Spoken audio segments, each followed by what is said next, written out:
Autobus by išiel do šrotu, valník bude slúžiť ešte najmenej 3 roky a prinesie podniku tržbu okolo 500 000 korún. Pracovníci Československej automobilovej dopravy v Bratislave dosahujú už niekoľko rokov dobré výsledky. Na nich sa podieľajú všetci pracovníci podniku. A že sa im darí, o tom svedčí celý rad racionalizačných opatrení, ktoré realizovali. Súdruh riaditeľ, mohli by ste sa zmieniť aspoň o niektorých, ktoré mali vplyv na dobré výsledky vášho podniku? Už začiatkom roku 71.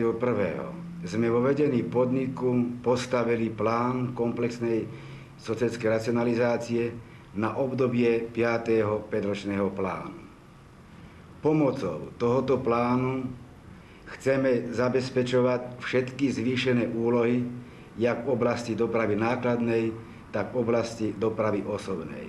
Jedným zo základných kritérií zlepšovania kultúry cestovania je predovšetkým pravidelnosť osobnej dopravy. V tomto smere bude potrebné venovať v budúcnosti viac pozornosti zo strany riadiacich pracovníkov. Je hodné spomenúť, že sa zlepší kultúra cestovania zaradením ďalších autobusov do prímestskej a mestskej dopravy, zvýši sa čistota dopravných prostriedkov, vzhľad čakární a podobne. V našom západoslovenskom kraji vedieme denne viacej ako 17 000 spojov. V tomto roku dodáme do nášho podniku 180 autobusov na zabezpečenie kultúry cestovania, čím zabezpečíme čiastočne jednoduchú ako aj rozšírenú reprodukciu. Súdruh riaditeľ, ďakujem vám za rozhovor. Prosím. No čo, rozumeli ste tým slovám na záver? Ja si vám dovolím ich ešte raz prečítať, lebo naozaj nerozumiem.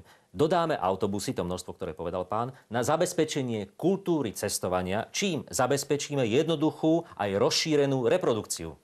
No počkajte, a to čo chceli, čo ty myslel? To, aby sa tí ľudia v tých autobusoch množili, alebo čo? Neviem, ja si nerozumiem tej autobusovej terminológii, neviem.